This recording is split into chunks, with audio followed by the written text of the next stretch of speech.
جس سے گزشتہ 2 سالوں سے پی ٹی آئی ہر روز سفر ہوتی رہی ہے، آج آپ لوگوں نے خود اپنے آنکھوں سے بھی دیکھا۔ حقیقت یہ ہے کہ یہ سیمینار ایک ٹروتھ اینڈ ریکنسیلیشن کے طور پہ نہیں ہے کہ ہم یہاں یہ تعین کریں کہ کس کے دور حکومت میں کیا کچھ برا ہوا اور ان کو کیا کچھ الزامات کے مورود ٹھہراتے ہوئے ان کی کوئی سزائیں متعین کرے۔ ہم نے اپنے ملک آئین کی بالادستی، قانون کی حکمرانی اور پارلیمان کی بالادستی اور سپریم ہونے کے لیے مستقبل کی کچھ لائحہ عمل طے کرنے ہوں گے۔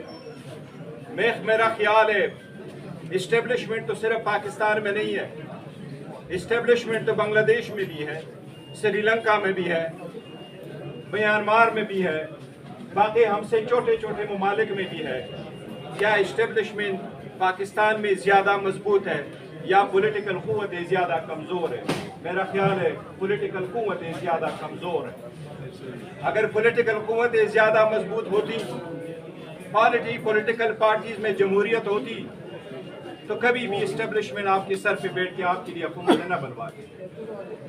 جب 2 اسمبلیاں ڈسالو ہو گئی، پاکستان میں 175 پولیٹیکل پارٹیز موجود ہیں۔ اس 175 پولیٹیکل پارٹیز میں زیادہ تر ریلیجس پارٹیز ہیں۔ بتائیں دنیا کے کس ملک میں اسمبلی ڈسالو نہیں ہوتی؟ کیا جاپان میں اسمبلی اس بات پہ ڈسالو نہیں ہوئی کہ وزیر اعظم اپنے پوسٹ آفس کے پرائیویٹائزیشن کے لا کو پاس نہیں کرا سکا؟ کیا برطانیہ میں اسمبلی پارلیمنٹ ڈسالو ہو کر کے نئے الیکشن اس لیے نہیں کرائے گئے کہ بریکسٹ کا ایشو آیا؟ کیا یورپ میں، جرمنی میں انہوں نے صرف امیگریشن کے ایشو پہ ارلی الیکشن نہیں کروائے؟ تو یہی پارلیمنٹ میں لکھا ہے، آئین میں یہ ضرور لکھا ہے کہ 5 سال اسمبلی کی مدت ہے، لیکن یہ کہیں بھی نہیں لکھا کہ اسمبلی 5 سال کی مدت پورا کرے گی۔ جب چاہے حالات ہو اسمبلی ڈسالو بھی ہو سکتی ہے۔ جب 2 اسمبلیاں ڈسالو ہوئی، پاکستان کے 175 پولیٹیکل پارٹیز میں سے کس نے ہمارا ساتھ دیا؟ میں صرف یہ واضح کر دوں، یہ اسٹرگل صرف پاکستان تحریک انصاف کی نہیں ہے، یہ سب کی ہونی چاہیے، اور یہ وقت ہے کہ ریئلائز کرے کہ اب مزید دیر کی گنجائش نہیں ہے، ورنہ ہماری آنے والی نسلیں ہمیں معاف نہیں کریں گی۔ کیا کوئی سپریم کورٹ گیا؟ کیا کوئی ہائی کورٹ گیا 175 پولیٹیکل پارٹیز میں سے کہ ارلی الیکشن ہونے چاہیے؟ کیا کسی نے یہ اپلیکیشن فائل کر دی سپریم کورٹ یا ہائی کورٹ میں کہ اسمبلی ڈسالو نہیں ہونی چاہیے تھی؟ کہاں لوگ گئے تھے؟ آج ہم سارے کہہ رہے ہیں 26ویں ترمیم ہو گئی۔ 26ویں ترمیم ہونے سے پہلے ہم یہ کہتے رہے کہ ہماری ریزرو سیٹوں کا فیصلہ نہیں ہوا، سینٹ کے الیکشن روکے گئے کے پی کے سے۔ ہم نے کہا ایمان ابھی کمپلیٹ نہیں ہے، آرٹیکل 239 238 رول کے مطابق بھی، اور اسمبلی کے وہ رولز ہیں، میں آج آپ کو بتاؤں ساری دنیا میں پاکستان کے کنسٹیٹیوشن میں 17 قسم کے اوتھ کا ذکر ہے، 17 قسم کے اوتھ کا ذکر ہے۔ واحد ایک ووٹ ہے جو پارلیمنٹیرین اٹھاتے ہیں، اس واحد ووٹ میں یہ لکھا ہے کہ میں رولز کی بھی پاسداری کروں گا۔ یہ ہمارے اوتھ میں بھی شامل ہے، کسی بھی اور اوتھ میں یہ نہیں لکھا کہ میں رولز کی بھی پاسداری کروں گا۔ اسمبلی کے وہ رولز بھی وائلیٹ ہوئے۔ بتائیں آج ہم ہر مرتبہ کہتے ہیں شبی خون مارا گیا، کیوں شبی خون مارا جاتا ہے؟ کیا 26ویں ترمیم کو روکنے کا کوئی طریقہ نہیں تھا؟ پاکستان تحریک انصاف واحد پارٹی تھی جس نے پٹیشن فائل کی پشاور ہائی کورٹ میں، کوئی سنوائی نہیں ہو سکی۔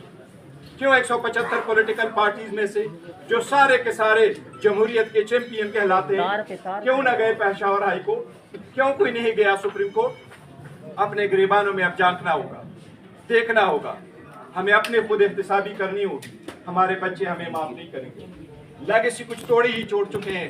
اچھا صاحب اب میری عمر سے زیادہ پارلیمنٹ میں رہے ہیں، ہر مرتبہ 1000 بندوں پہ مشتمل پارلیمانیں بنتی ہے، 4 صوبے اور ایک نیشنل اسمبلی میں 1000 بندوں پہ مشتمل بنتی ہیں، ہزاروں لوگ چلے گئے، لیکن اچھی طرح سے تاریخ پہ سر ڈالو، سوائے چن کے کوئی لیگیسی پیچھے نہیں چھوڑ گیا، تنخواہیں لے کے چلے گئے۔ ہمیں تعین کرنا ہوگا ہم نے تاریخ کی کس سمت پہ کھڑا ہونا ہے، اپنے بچوں کی خاطر، مستقبل کی خاطر، اس ملک کی خاطر ہمیں جانا ہے۔ ہم کسی کے خلاف بغاوت کا علم بلند نہیں کرتے۔ یہ تحریک جس وقت چلا رہے تھے، ہماری میٹنگ راجہ ناصر صاحب کی گھر ہوئی، میں نے یہ تجویز سب سے پہلے دی، جناب